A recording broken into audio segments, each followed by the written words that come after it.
जानिए हर सच की कहानी दिनेश ठक्कर की जुबान आपके अपने नेशनल न्यूज इंडिया पर।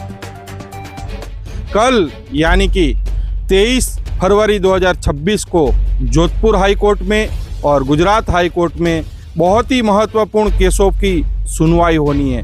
अब तो केस फाइनल की स्टेज पर ही है और मुझे पूर्ण विश्वास है कि इस केस में सत्य की विजय होगी। आज वही सत्य उजागर होकर के सामने आएगा और दूध का दूध पानी का पानी हो जाएगा, इसमें कोई दो राय नहीं है। फिलहाल मैं तो यही जानता हूँ कि दूध का दूध पानी का पानी हो जाएगा और बापू निर्दोष निष्कलंक बरी होकर के हम भक्तों के बीच में जल्दी आएंगे। तो इस पूरी खबर को लेकर आप लोगों की क्या राय है? आप लोग भी वीडियो के कमेंट बॉक्स में जाकर आप लोग भी अपनी राय अवश्य रखिएगा।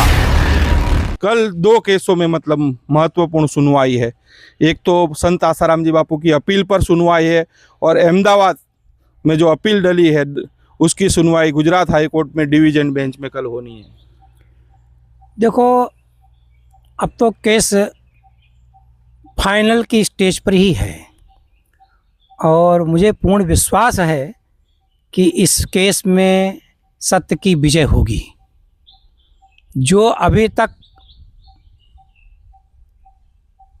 सत्य को असत्य से दबाया गया था,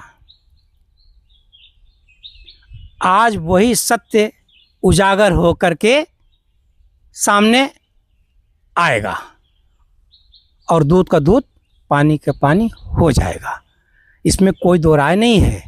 क्योंकि किसी चीज़ को कब तक आप दाब के रखोगे, और न्यायपालिका भी चाहती है कि इसको जल्दी से जल्दी केस को फाइनल किया जाए। और सच्चाई तो यही है, आप FIR में देख लीजिए, कोई पर रेप केस नहीं है, मेडिकल में खरीज का निशान नहीं है, लड़के के मेडिकल में भी किसी प्रकार से वो बालिग साबित हो रही है। उनसे जो झूठी गवाही दिलवाई है वो भी सामने आना चाहिए, उनको भी सत्य स्वीकार करना चाहिए। जबकि वास्तव में बापूजी कुटिया के अंदर थे ही नहीं, वो शादी समारोह में थे। लड़की कुटिया के अंदर गई नहीं। जब लड़की कुटिया के अंदर गई नहीं, बापू वहाँ मौजूद नहीं, तो ये सब कहानी कहाँ से बन गई, कैसे बन गई? ये तो इसमें कोई दो राय नहीं है कि ये सब, क्योंकि अब ये केस वकीलों के हाथ में है, वकील लोग देख रहे हैं कैसे उनको करना क्या करना है। फिलहाल मैं तो यही जानता हूँ कि दूध का दूध पानी का पानी हो जाएगा और बापू निर्दोष निष्कलंक बरी होकर के हम भक्तों के बीच में जल्दी आएंगे। और इधर अहमदाबाद में भी गुजरात हाई कोर्ट में डिवीजन बेंच में आश्रम की जमीन की अपीलों पर भी सुनवाई होनी है। अब ये कार्रवाई से, क्योंकि मैंने आपको बताया ना कि कुछ चीज़ें ऐसी होती हैं, अब वो जो एक प्रक्रिया चल रही है और प्रक्रिया चल रही, उस प्रक्रिया के अंदर ये वकीलों का केस है, सरकार का केस है।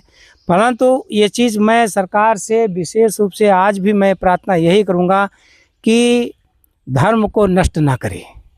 अगर धर्म को, अगर न्यायपालिका सरकार कोई भी है, अगर सनातन संत को नष्ट करने का प्रयत्न करती है तो ये देश का दुर्भाग्य होगा और ये देश के लिए बड़ी विडंबना ऐसी हो जाएगी कि आने वाले इतिहास में काले अक्षरों में इन लोगों के नाम लिखे जाएंगे। क्योंकि ये भूमि ऐसी भूमि नहीं है जहाँ पर ऋषि मुनियों ने तपस्या की हो, जहाँ पर आज भी बापूजी के जब से नींव रखी गई और आज तक इसके अंदर जितना जप ध्यान ऊर्जा हुई है, ये ऊर्जा जो है, या साधारण ऊर्जा को मत समझिए, यहाँ से तो सृष्टियाँ पलटी जाती हैं, वो जगह है। आज मैं फिर इस भूमि के लिए भी, चाहे न्यायपालिका हो चाहे सरकार हो, दोनों से मैं निवेदन करता हूँ, अगर इस भूमि के साथ छेड़छाड़ की गई तो इसका परिणाम प्रकृति वो लेगी जिसकी इन लोगों ने कल्पना भी किसी ने नहीं की होगी।